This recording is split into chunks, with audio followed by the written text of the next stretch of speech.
അങ്ങനെ കേന്ദ്ര ബജറ്റ് വന്നു. പതിവ് പോലെ കേരളത്തിന് ഒരു കുന്തവുമില്ല. കേരളം ഒറ്റ മനസ്സായി ആവശ്യപ്പെട്ടതിനെല്ലാം പുല്ലുവില മാത്രം. കേരളത്തെ ശത്രുക്കളെപ്പോലെ കണ്ടാണ് മോദിയും നിർമ്മലാജിയും പെരുമാറുന്നത്. എയിംസ് എന്ന ഒരുപാട് കാലത്തെ നമ്മുടെ ആവശ്യം ഇപ്രാവശ്യം തന്നിട്ടില്ല. റെയിൽവേ വികസനത്തിൽ കേരളത്തിൻ്റെ പേരേ ഇല്ല. ശബരി ലൈനിനെ പറ്റി ധനമന്ത്രിക്ക് എന്തെങ്കിലും അറിവുള്ളതായിട്ടേ തോന്നിയില്ല. മൂന്നാമതൊരു ട്രാക്ക് എത്രയോ വർഷങ്ങളായിട്ടുള്ള നമ്മുടെ ആവശ്യമായിരുന്നു, അതുമില്ല. ബജറ്റ് പ്രഖ്യാപനം കേട്ട് കേരളം ഇന്ത്യയിൽപ്പെട്ടതല്ലേ എന്ന് ആർക്കെങ്കിലും തോന്നിയാൽ ഒരു കുറ്റവും പറയാനാവില്ല. നാഷണൽ ഹൈവേ വികസനത്തിന് സ്ഥലം ഏറ്റെടുക്കാൻ വേണ്ടി 6000 കോടി രൂപയാണ് നാം ചെലവഴിച്ചത്. മറ്റൊരു സംസ്ഥാനത്തിനും ഇങ്ങനെ പൈസ കൊടുക്കേണ്ടി വന്നിട്ടില്ല. ആ പൈസക്ക് തുല്യമായ ഒരു തുക കടമായിട്ട് ചോദിച്ചിട്ട് പോലും തന്നിട്ടില്ല കേന്ദ്രം.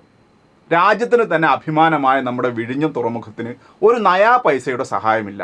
വയനാട് ടണൽ പാതയുടെ നിർമ്മാണത്തിന് 5000 കോടി ചോദിച്ചിട്ട് 5 പൈസ തന്നിട്ടില്ല. കിഫ്ബിയും പെൻഷൻ കമ്പനിയും എടുക്കുന്ന വായ്പ സംസ്ഥാനത്തിൻ്റെ കടത്തിൽ നിന്നൊന്ന് ഒഴിവാക്കി തരാമോ എന്ന ചോദ്യത്തിനും ഒരു ഉത്തരവുമില്ല. റബ്ബറിൻ്റെ താങ്ങുവില 250 രൂപയെങ്കിലും ആക്കണമെന്ന ആവശ്യവും വെട്ടി. എന്തിന്?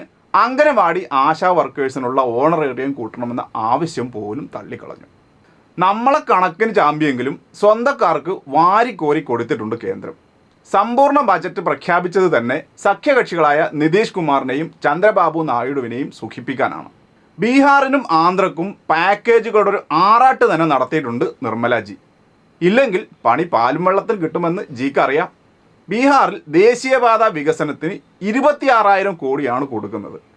നിതീഷിന് വേണ്ടി പുതിയ എയർപോർട്ടും മെഡിക്കൽ കോളേജുകളും വേറെ, പ്രത്യേക സാമ്പത്തിക ഇടനാഴി, എക്സ്പ്രസ് ഹൈവേ, ഭാവിയിൽ വെള്ളപ്പൊക്കം വരുവാണെങ്കിൽ നേരിടാൻ ഇപ്പോൾ തന്നെ 11,500 കോടി പിന്നെയും. നൂറ്റാണ്ടിലെ ഏറ്റവും വലിയ പ്രളയം നേരിടുന്ന നമുക്കോ മൊട്ട, ആനമൊട്ട. ഇനി ആന്ധ്രയുടെ കാര്യം. ആന്ധ്രയുടെ തലസ്ഥാനത്തിന് മാത്രം 15,000 കോടിയുടെ പ്രത്യേക പാക്കേജാണ് മോദിജി കൊടുത്തത്. ആന്ധ്രക്ക് മാത്രമായി സ്പെഷ്യൽ ഇൻവെസ്റ്റ്മെൻറ്റും നടത്തും. മോദിയുടെ സ്വന്തം മുതലാളിമാർക്ക് കാര്യമായിട്ട് എന്തെങ്കിലും കൊടുക്കാതെ പിന്നെ എങ്ങനെയാണ്?